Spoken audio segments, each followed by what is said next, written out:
And as Denise said, I mean, I've been traveling around the country extensively in the last 6 months, well, particularly the last 2 months, when some of the COVID restrictions eased. I took over the job as Secretary of State for Business, Energy and Industrial Strategy on January the 8th, 2021. So that's nearly 7 months ago. And I can tell you that it's been a very bumpy ride in some instances, but actually the position where we are now is much more attractive and much more positive than was the case when I took over the job in January. And I'll just say a few things about why I think 2021 is going to be, or is rather, a significant year in terms of British business, innovation, and wealth creation. I think one of the things that I was struck with, and Denise very kindly introduced me, but she didn't say that I was energy minister for 18 months before I became Secretary of State. So I was what's called a junior minister. I was a Minister of State in the department for 18 months before I was essentially promoted to head the department. And it seems to me in the last 3 years, we just talked about Brexit. In fact, the Brexit campaign started, I think, in 2016, February 2016. The election, the Brexit referendum itself was on June the 23rd, I think, 2016. And for 5 years nearly, because we're July now, 2021, for 5 years, all we could talk about was Brexit, it would appear. And during that time, we just got to remember, we had 3 prime ministers, we had 2 general elections, we had a hung parliament, we obviously had the referendum that I referred to, and there was all sorts of confusion as to whether we would have no deal, whether we would have a second referendum. There were new parties. There was a huge amount of political uncertainty. And as a consequence of the trade deal that we brokered last year, we've had immediate effects. So, the UK today is now the #1 destination for foreign investment in Europe. Last year, that was not the case. I think we dropped down to 2nd or 3rd. And that's had an immediate impact. So I would say that the Brexit deal, whatever you thought about Brexit, one way or the other, I think there's a lot more certainty about our future with respect to the EU than was ever the case in the last 5 years. Doesn't mean everything's perfect, doesn't mean that everything is settled, doesn't mean that we can't negotiate and speak to our European partners, but it does mean that we've got a lot more certainty than we've had at any stage in the last 5 years. The second thing, actually, I think the major thing, obviously, in the last year has been COVID. The COVID pandemic has struck across the world. I mean, every advanced economy on the planet essentially has been deeply affected by the pandemic.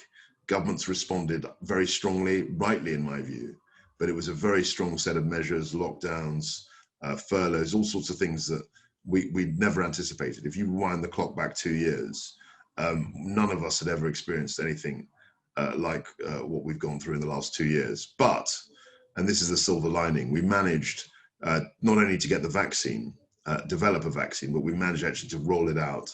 And I'm sure most of the people on this call have been double vaccinated, or at least have had 1 jab. So that's something which has done wonders for us. It's also meant that, and I know there are teething problems, but it's also meant that we managed to have a roadmap. When I came in January the 8th, businesses spoke to me constantly about the need for a roadmap, the need for greater certainty, and we didn't have a roadmap. We did come up with one. I think the vaccine rollout helped us do that. And I'm very pleased that as of today, on the 28th of July, or wherever we are, 30th of July, we've managed to hit the 19th of July target. We've opened up pretty much everything. There are still issues, I think, with the pingdemic, the so-called pingdemic. But I'm very hopeful that on August the 16th, everything should be resolved. And that's given us a real opportunity to kickstart, to drive the economic progress we want to see.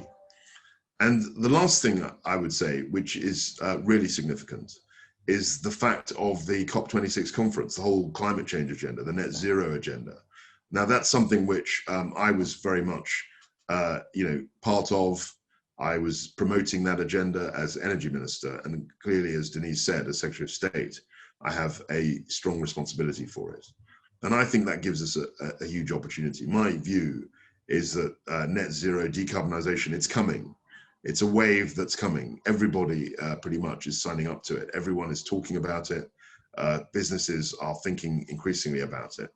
And my view that given that it's coming, it's going to increase, not decrease. We have a choice as a country. We can either be at the forefront of it, leading it, or we can be a laggard and simply be reacting and becoming a price taker in this move. So one of my jobs is very much to keep us at the forefront in the leadership position on decarbonisation, and I think that's what certainly what we aspire to, and that's what we're doing.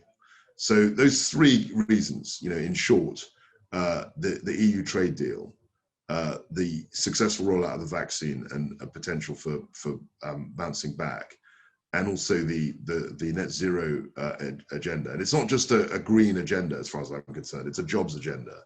I went to Teesside, I can see the investment of companies like GE Renewables making wind turbines for offshore wind. I've seen, the Nissan Gigafactory in Sunderland. I was there when that commitment of £1 billion was announced by Nissan to make batteries with Envision, which is a Chinese battery company. All of these things are pointing to the fact that we have a real opportunity in this country to build back better and have a very strong recovery.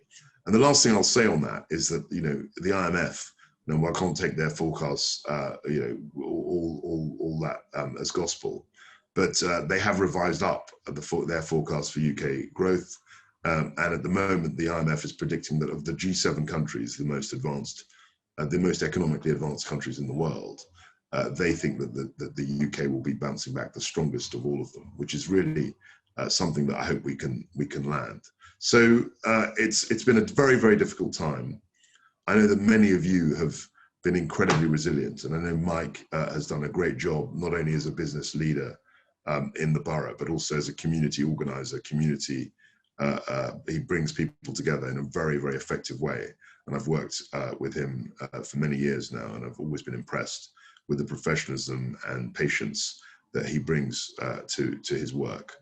And he has huge amounts of time for the local community as well. So I want to pay tribute to that.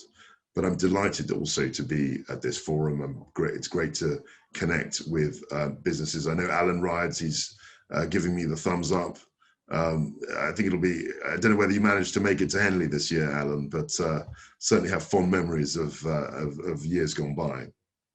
And it's great to see friends and local participants, local players in the business community.